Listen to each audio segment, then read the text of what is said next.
Assalamualaikum warahmatullahi wabarakatuh. Berjumpa lagi dengan Bu Ani di channelnya Ani Diary. Apa kabar? Anak-anak semuanya, sudah lama ya kita tidak berjumpa. Ibu harap kalian semua dalam keadaan yang sehat walafiat. Kali ini kita akan belajar bahasa Indonesia kelas 2 semester 2 bab 5 berteman dalam keberagaman. Langsung saja kita masuk ke tujuan pembelajaran ya. Pada pelajaran kali ini, anak ibu diharapkan mampu menuliskan kalimat dengan menggunakan tanda koma. Yang kedua, mampu mengelompokkan kata kunci dari bacaan pada pengatur grafis sederhana. Sebelum lanjut, ada pertanyaan diskusi yang perlu anak ibu jawab. Yang pertama, pernah tidak menemukan perbedaan di antara diri kalian dengan sahabat kalian? Yang kedua, apa saja perbedaan kalian dengan sahabat kalian? Yang ketiga, apakah kalian tetap bisa berteman meskipun berbeda? Keempat, bagaimana caranya? Yang kelima, pernahkah barang kalian dipinjam tanpa izin? Yang keenam, apa yang kalian lakukan jika hal itu terjadi? Yang ketujuh, pernahkah kalian merusak barang pinjaman? Dan yang kedelapan, apa yang akan kalian lakukan jika hal itu terjadi? Jadi ini pertanyaan diskusi, Ibu harap kalian bisa menjawabnya ya. Nah, pada pertanyaan diskusi tadi, kalian dapat mengetahui perbedaan yang dimiliki oleh setiap siswa, perbedaan antar teman dan sahabat, dan cara tetap berteman meskipun memiliki perbedaan, pengalaman meminjam atau dipinjam barang, sikap yang tepat ketika barang dipinjam tanpa izin, tindakan yang harus dilakukan jika mengalami hal tersebut. Kali ini, Ibu ada cerita berbeda dengan keberagaman dan judulnya adalah Rahasia Kaki Itik. Mari sama-sama kita baca ya. Simak Ibu membaca. Ketika berjalan ke kolam, Itik bertemu kawanan bangau. Itik si kaki pendek dan kasar, ejek bangau. Lihatlah kaki kami yang ramping dan bersih. Itik merasa sedih, tetapi hanya diam. Tak lama kemudian, Itik bertemu Elang. Elang menggeleng iba. Cara jalanmu aneh karena kakimu berselaput. Itik melirik kaki Elang. Kaki Elang kokoh, kuat dan berkuku tajam. Di tepi kolam, Itik menatap kakinya. Mengapa kakiku tidak indah? Keluhnya sambil menangis.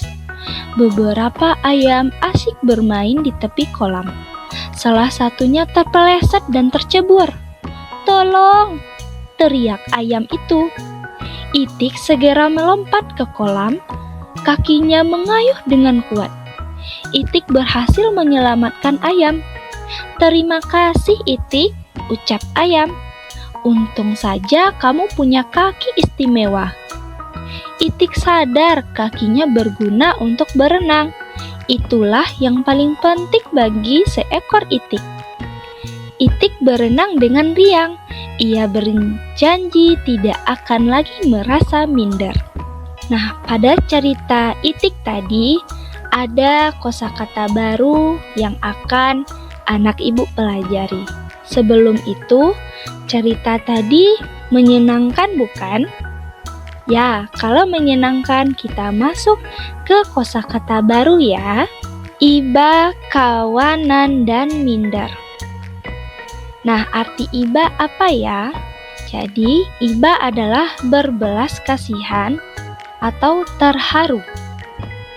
Kawanan artinya sekumpulan makhluk hidup yang bersama-sama.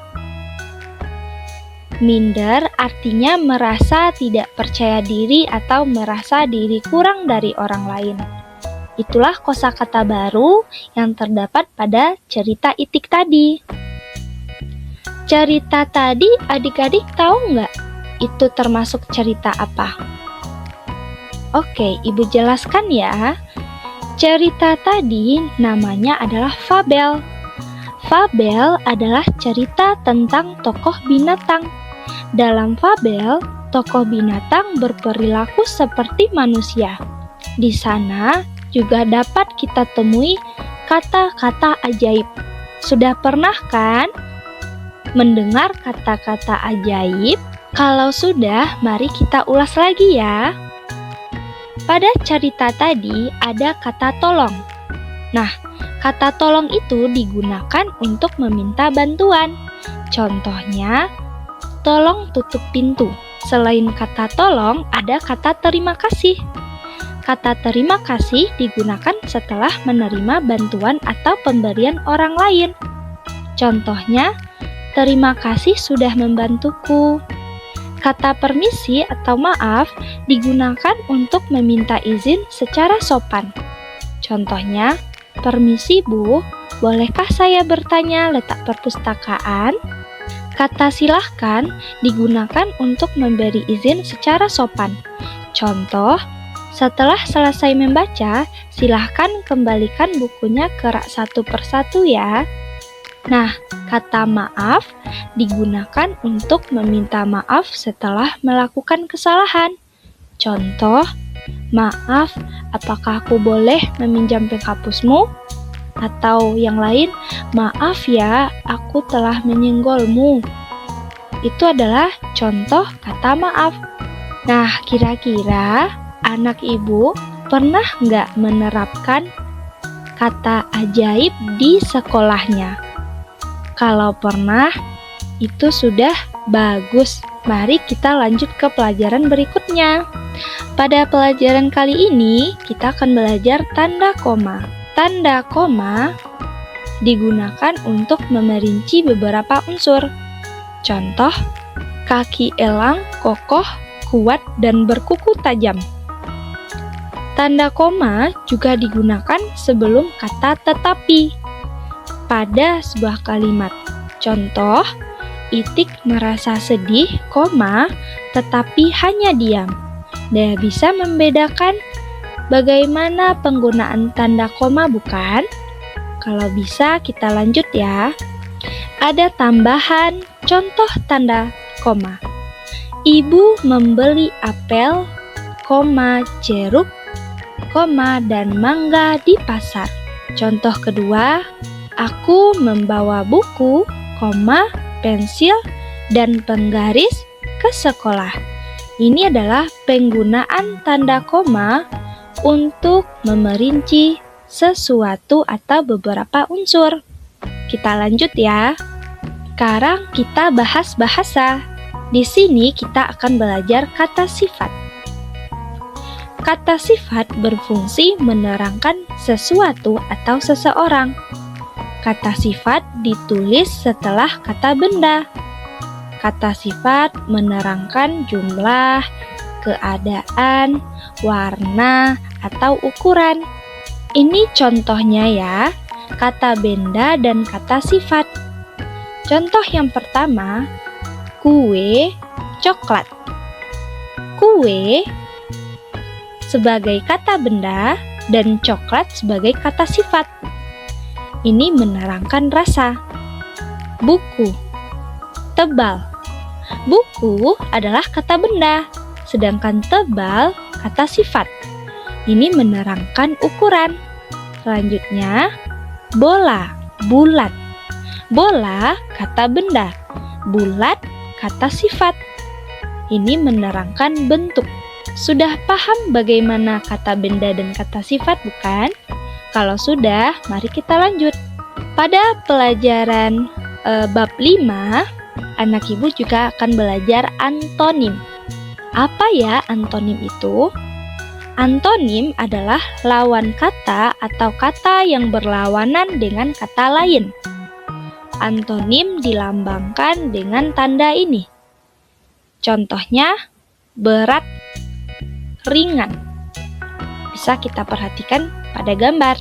Oke, setelah anak ibu paham tentang materi ini, waktunya kuis. Setelah mempelajari bab 5, berteman dalam keragaman, saatnya kita menguji pemahaman kalian melalui kuis singkat ini ya. Ayo kuis. Ada 2 soal. Yang pertama, perhatikan tanda koma pada teks di bawah. Ibu membeli bayam, wortel, dan tomat di pasar. Riko membawa buku, pensil, penggaris, dan penghapus ke sekolah. Yang kedua, tuliskan antonim dari kata-kata berikut. Ada kata tinggi, bagus, dan bersih. Silahkan anak-anak ibu kerjakan dengan teliti sesuai yang sudah kita pelajari tadi.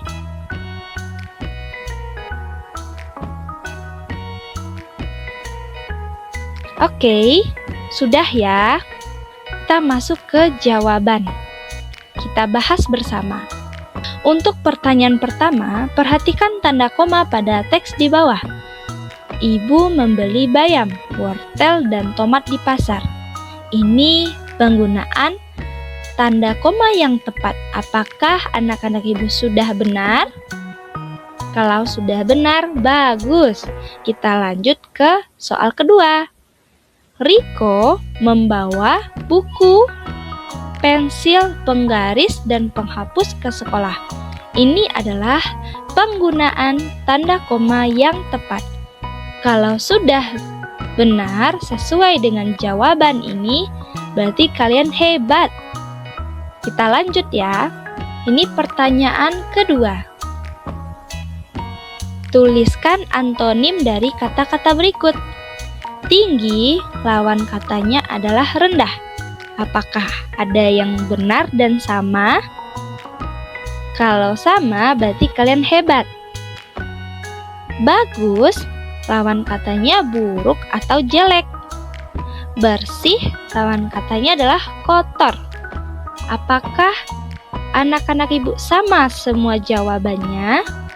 Kalau sama, kalian sudah pintar. Semoga dengan belajar hari ini, kalian dapat mengerti dan paham ya. Semoga membantu. Terima kasih. Wassalamualaikum warahmatullahi wabarakatuh.